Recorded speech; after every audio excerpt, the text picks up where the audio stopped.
Hello! అందరూ నమస్కారం. Movie F అమరావతికి ఆహ్వానం. ఇదొక హర్రర్ థ్రిల్లర్ మూవీ.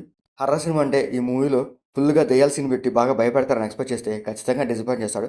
సో, అలాంటి సీన్‌లు ఏమీ లేవు ఈ మూవీలో. ఆ దెయ్యాలతో వచ్చే సీన్స్ చాలా రొటీన్‌గా అనిపిస్తాయి. అసలు ఏం బాలేదు. తెలుగులో హర్రర్ సినిమాస్ అంటే భయం కన్నా డ్రామా సీన్సే కొంచెం ఎక్కువుంటాయి. అవి చాలా బోరింగ్‌గా కూడా అనిపిస్తాయి. ఇంకా ఈ మూవీ కూడా అలాగే ఉంటది. ఇంకా ఈ మూవీ స్టోరీలోకెళ్తే దెయ్యాలని లైవ్‌లో చూపిస్తామని ఒక ఫ్యామిలీని ఒక ఇంటికి ఇన్వైట్ చేస్తారు. ఆ ఇంటికి వెళ్ళాక ఆ ఫ్యామిలీ ఆ దెయ్యాన్ని చూసారా లేదా? అసలు ఏం జరిగిందనేదే ఈ మూవీ స్టోరీ. ఆ పాయింట్ బేసుకొని ఈ మూవీలో కొన్ని హర్రర్ సీన్స్, థ్రిల్లింగ్ సీన్స్ చూపించడానికి బాగా ట్రై చేశారు. అవి చూడ్డానికి ఎక్కడ అసలు భయం గానిగా కదా! చూడ్డానికి కూడా కొంచెం బోరింగ్‌గా, ఇరిటేషన్‌గా కూడా అనిపించింది. స్టోరీ, స్క్రీన్ ప్లే చాలా రొటీన్‌గా ఉంటది.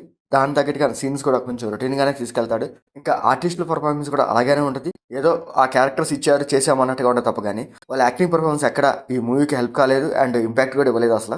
ప్రతి దెయ్యం సినిమాలో దెయ్యానికి సంబంధించిన ఒక ఫ్లాష్ బ్యాక్ అయితే పెడతారు. ఈ మూవీలో కూడా ఒక ఫ్లాష్ బ్యాక్ అయితే ఉంటది. ఆ ఫ్లాష్ బ్యాక్ చూడడానికైతే ఒక్కొక్కలాగా అనిపిస్తాయి. అంత ఇంట్రెస్టింగ్‌గా ఏమి ఉండదు. ఫస్ట్ హాఫ్ చూసినంత సేపు ఆ దెయ్యాలతో ఎక్కడ సీన్ వస్తదా అని చెప్పి కొంచెం సేపు వెయిట్ చేస్తాము. సో, అక్కడి దాకా ఓపికగా చూస్తాం గానీ, ఆ దెయ్యాలతో వచ్చే సీన్స్ స్టార్ట్ అవ్వంగాలనే ఇంకా ఈ మూవీ మీద మనకి పూర్తిగా ఇంట్రెస్ట్ పోతది. ఇంకా ఫైనల్‌గా క్లైమాక్స్ ఎప్పుడు తీసుకొస్తాడని ఎదురు చూస్తుంటాం.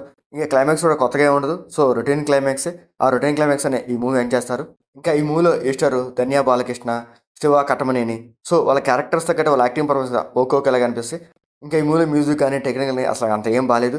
ఆ హర్రర్ సీన్స్ కూడా అంత క్వాలిటీగా అనిపించలేదు. ఏదో చిన్న చిన్న వీడియో కెమెరాలతో తీసినట్టు అనిపించింది సీన్స్ అయితే. ఇంకా ఈ మూవీలో బ్లడ్ సీన్స్ కానీ, అడల్ట్ సీన్స్ కానీ అట్లాంటివి లేవు. మూవీ ఓవరాల్‌గా అయితే అసలు ఏం బాలేదు. సో, మీరు చూడకపోయినా పర్లేదు. మీకు మా వీడియోస్ నచ్చితే లైక్ చేయండి, షేర్ చేయండి, సబ్స్క్రైబ్ చేసుకోండి. Thank you for watching.